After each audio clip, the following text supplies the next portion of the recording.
Pro-Palestinian protesters at Columbia University are facing a deadline to remove their tents from campus. House Speaker Mike Johnson and several local lawmakers visited the campus this week and had strong words aimed at the university's president. Take a listen. I am here today joining my colleagues and calling on President Shafiq to resign if she cannot immediately bring order to this chaos. New York Congressman Anthony D'Esposito was with Speaker Johnson at Columbia. He joins us now this morning. Thank you so much for being here, Congressman. Thanks for having me, guys. And you were out there on Monday and Wednesday. Yes. Those are two very busy days when it came to what was happening out there. What were your impressions about what we saw? Yeah, so Monday I was off campus, but saw a lot of the protesters very angry, a lot of hate-filled speech.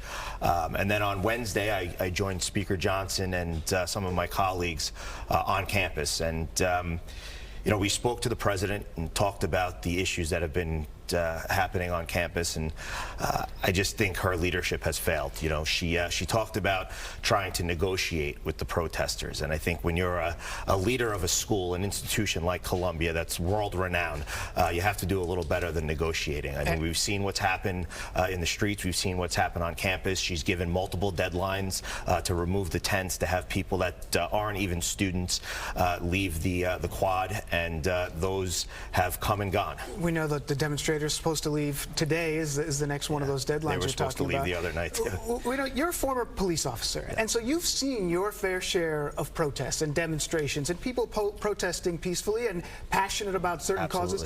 What about this that you think it rises to this level that the president of the university needs to be fired? So prior to actually going on campus, we went to the local Chabad and spoke to some Jewish students who have said that, you know, this is not recent. This has been going on for months, where they've been spit on, assaulted, accosted in hallways, and just treated terribly. You know, told that they shouldn't be here, that there should be death to Jews. And they've reported this to the president and the administration, and it's fallen on deaf ears. And the ability for the president to not keep these students safe and not let them feel safe and actually go to a hybrid learning experience. I mean, I don't think any families are paying $93,000 a year to have their kids learn hybrid or act like the way they are acting on that campus. Well, let's continue with the mistreatment, because students do have the right to protest, but let's discuss the balance between free speech while also protecting fellow Jewish students. Absolutely, and I think that there is a fine line, and when we are talking about students who are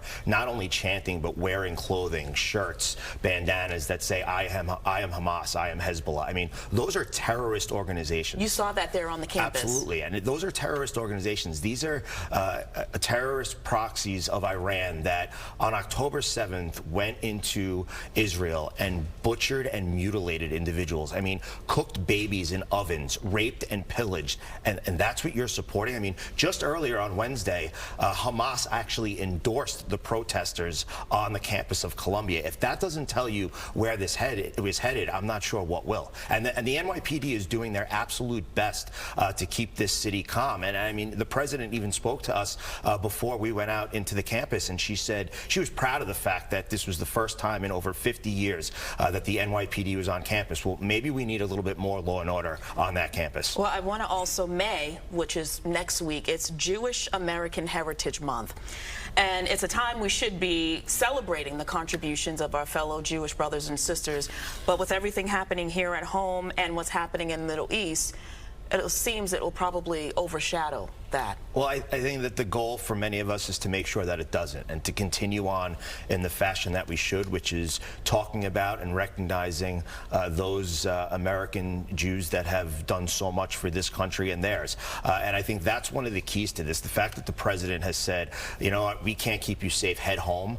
That's giving in to not only the protesters, but it's giving in to the people that are full of hate. I mean, there was a video that was released yesterday from a Columbia student who actually said in the video that we should be thankful that he's not out killing and eliminating Jews. Isn't part of the message here, though, that we're seeing this on campuses across the country and around the world?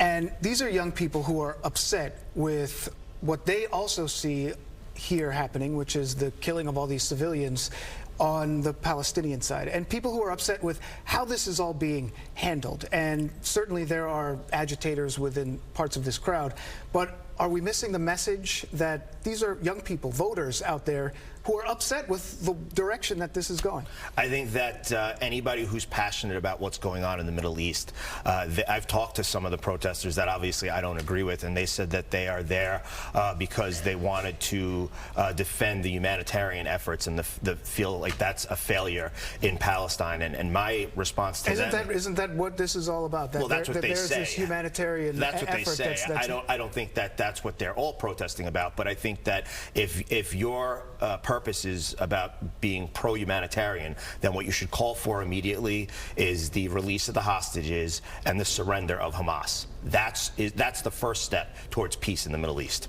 You see that as a possibility? I would hope so. I really do, because there are people still being held hostage from October 7th, from that brutality. And I think that if Hamas surrenders, if we could release the hostages, and perhaps we can begin to continue to try to find peace in the Middle East, which was started under Ambassador Friedman and President Trump in the Abraham Accords, and that's what we need to continue on. All right, more than 200 days in captivity. Well, thank you, Congressman Anthony D'Esposito. Thank you.